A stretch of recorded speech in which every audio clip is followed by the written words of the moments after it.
Nós devemos aceitar a Bíblia como nosso manual de fé e prática cristã, porque é nas Sagradas Escrituras que nós aprendemos com importantes homens de Deus, bons exemplos, bons testemunhas de como podemos agradar ao Deus Todo-Poderoso.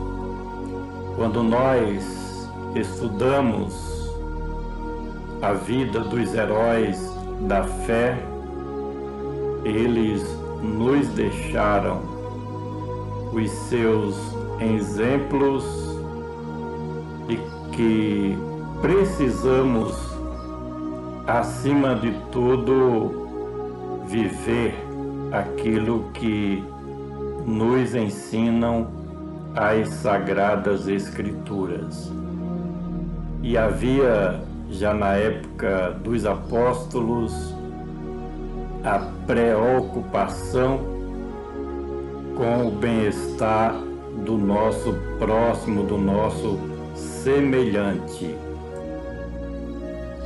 Quero meditar com você em um texto da Palavra de Deus que nós encontramos na segunda carta de Paulo a Timóteo, capítulo 2, versículo 1 ao 4, onde está escrito: Tu, pois, meu filho, fortifica-te na graça que há em Cristo Jesus.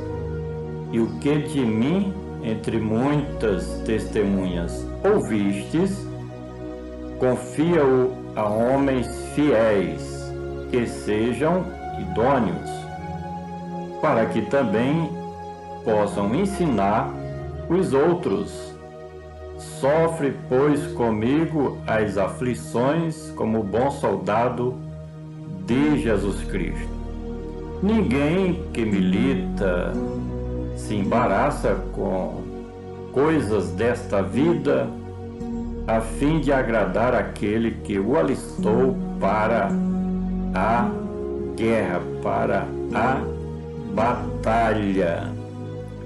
Nós podemos ver, tomar conhecimento dentro desta porção das Sagradas Escrituras, o cuidado que o apóstolo tinha com os seus filhos na fé, com os seguidores de Cristo Jesus. As pessoas e principalmente as lideranças cristãs nos dias de hoje precisam aprender com este exemplo do apóstolo Paulo, que se preocupava com os seguidores do Senhor Jesus. O individualismo, o egoísmo, o egocentrismo, infelizmente tem levado a muitos a perderem esse sentimento que é, na realidade, a prática do amor fraternal, ensinado pelo Senhor Jesus, em que precisamos nos preocupar uns com os outros. Grande parte daqueles que se dizem líderes cristãos não estão mais preocupados com o bem-estar espiritual dos seguidores do Senhor Jesus. Não se preocupam em saber o estado espiritual dos membros da igreja, daqueles que fazem parte do corpo de Cristo, mesmo tomando conhecimento de dificuldades que muitos enfrentam no seu dia a dia, principalmente nas coisas espirituais. Os líderes não procuram essas pessoas para ajudar, para trazer uma mensagem de esperança, de ânimo, de orientação. Hoje se diz muito, cada um que se vire, mas esse exemplo do apóstolo Paulo é muito claro quando ele demonstra a sua preocupação com o seu filho na fé. Tu, pois, meu filho, fortifica-te na graça que há em Cristo Jesus. Não sabemos a situação que Timóteo estava enfrentando neste momento, mas o apóstolo chegava com uma palavra boa da parte de Deus, o incentivando, estimulando a buscar mais e mais estar dentro da graça de Deus através de Cristo Jesus. E o que de mim, entre muitas testemunhas ouvistes, confia-o a homens fiéis que sejam idôneos para que também possam ensinar aos outros.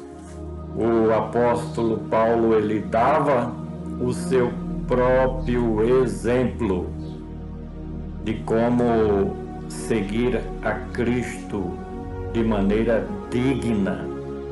E o seu exemplo ele estava passando para o seu filho na fé, Timóteo, a fim de que ele repassasse para outros e essa, digamos assim, essa corrente de bom testemunho prevalecesse, permanecesse e fosse cada vez mais contagiando uns aos outros no sentido de viver uma vida idônea, uma vida exemplar, como verdadeiros discípulos do Senhor Jesus, como verdadeiros representantes do reino de Deus aqui na terra. Sofre, pois, comigo as aflições, como bom soldado de Cristo Jesus. Observe que este era um momento em que o apóstolo estava também enfrentando muitas dificuldades e muitos o estavam abandonando frente às adversidades que ele estava enfrentando. Como o apóstolo conhecia a amizade que Timóteo tinha por ele, a consideração, então ele diz para o seu filho na fé: participa comigo das aflições que eu estou enfrentando, porque você é meu amigo, é meu filho na fé, e eu tenho você como um porto seguro, de forma que eu conto com você. Nós precisamos, nos momentos difíceis, ter alguém assim, com quem nós podemos contar. Infelizmente, hoje há uma dificuldade muito grande nesta área, em que as pessoas não mais se preocupam com os outros, só se preocupam consigo mesmo, em que o amor fraternal está cada vez mais esfriando-se, acabando. Aí ele termina dizendo o seguinte: ninguém que milita se embaraça com as coisas desta vida a fim de agradar aquele que o alistou para a batalha, para a guerra. Esta era uma mensagem de orientação ao seu filho na fé, para que Timóteo ele buscasse o reino de Deus em primeiro lugar, dando prioridade às coisas que são de cima, se desgarrasse de tudo aquilo que o prendia aqui nessa terra, neste mundo, mas que ele estivesse efetivamente voltado para buscar a presença do nosso Deus. Por gentileza, compartilha esta mensagem. Vamos juntos semear a palavra do nosso Deus.